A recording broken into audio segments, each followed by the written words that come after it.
So, David, wait, here we go. David Catlin, how you doing? And where are we at, David? We are in Knoxon, Montana.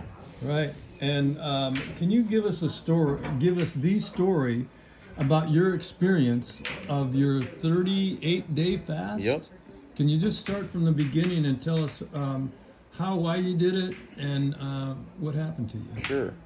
So I got very overweight and unhealthy several years before, and had ended up with some kind of a cyst or something around my tailbone, and it was probably a staph infection, something like that. Anyway, it was a very nasty experience. Wouldn't wish that on anybody. And so I got through that, and part of the healing process for that situation involved fasting 3 days a week for some period of time until that was gone. And so then years later, the interesting thing about it all is I didn't make the connection right at that time that the skin rash that I had for a long time was actually connected to a gluten intolerance. And so I technically, so I was trying to manage it with fasting. Mm-hmm. And then as soon as I would even trying to avoid anything with yeast in it or anything like that, because I was reading a book series called the Fungus Link series, and they were talking about how different fungal infections can lead to all these different problems. Sure. It was very interesting, and they had a lot of good points. The first phase of their diet was meat, eggs, milk, and like just salads. Zero grain, absolutely zero grain. And I healed on that diet.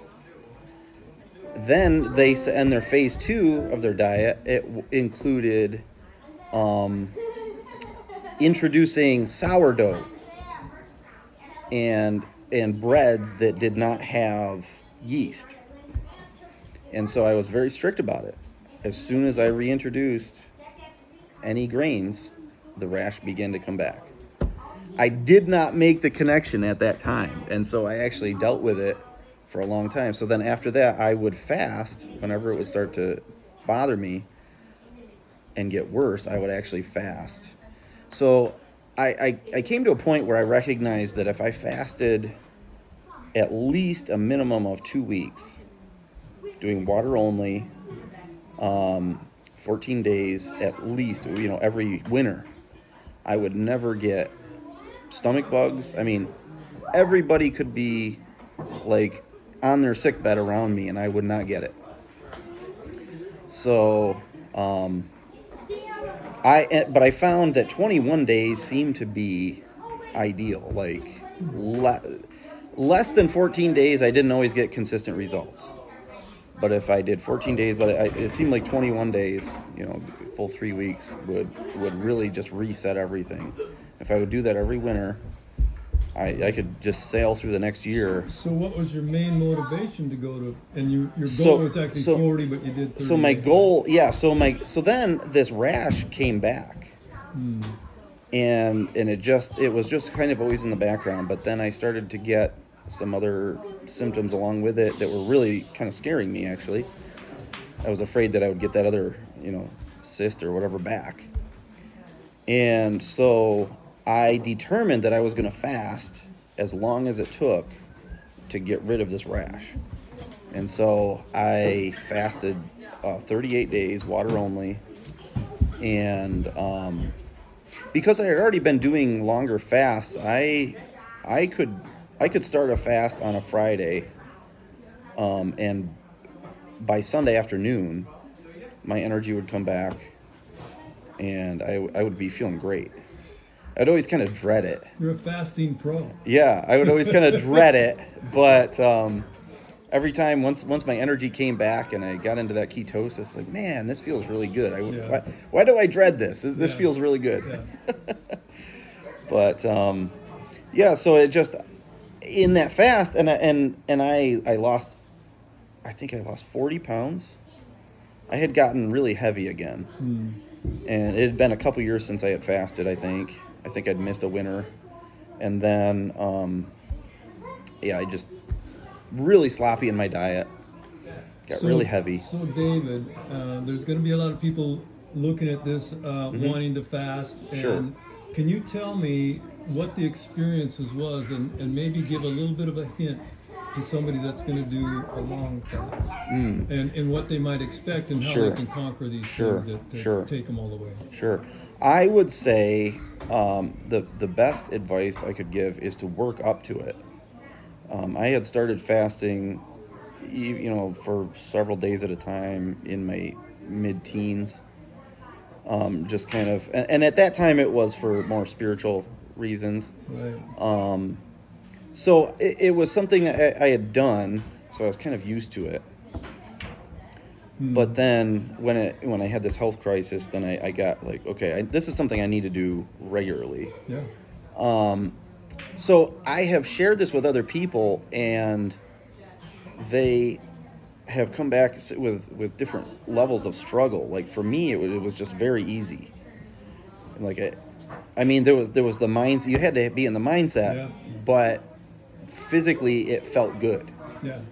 What have you been telling those people that struggle? So I feel like they really need to work up to it. I think they need to start shorter fasts and work up to it to get used to it, but also to lower their toxic load is what I think it is. Because people that have been really aggressive and stuck at it have come back saying, I just felt horrible, headaches, pounding headaches, all this stuff. So the toxic load you're saying is before the fast. Yeah. They've had toxins loaded up. I on think them, so. And they haven't, prior to the fast, taken the initiative to eat more healthy or just less toxic loading and less chemical. So I think stuff. I think once they go into the fast, their liver starts dumping toxins and it's too much. Right.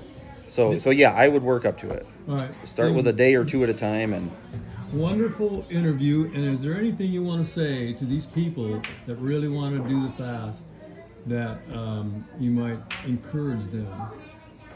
Well, I got a question better for you, because I've done fasting. Sure. And I might say, what would you say was the highlights of the fast? That I know through my fasting, some days were better than others, and some days were euphoric.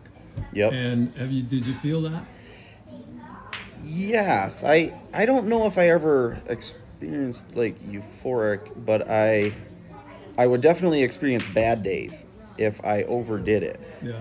Because during this whole time, the 38 days, I had a season pass to the ski hill. I was skiing. Yeah.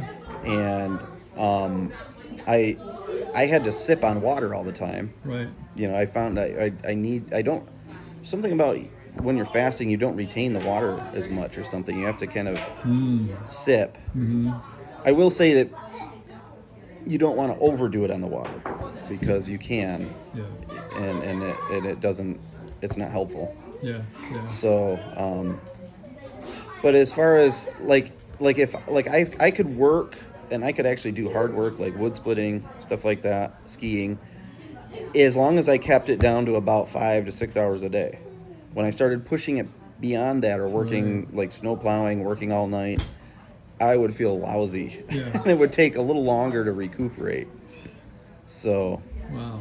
So it's just like, be aware of your limitations and make sure you're getting enough rest. Yeah. Awesome, David. And clean water. Awesome, man. I really appreciate the interview, and we'll close it here. But anything else you want to add?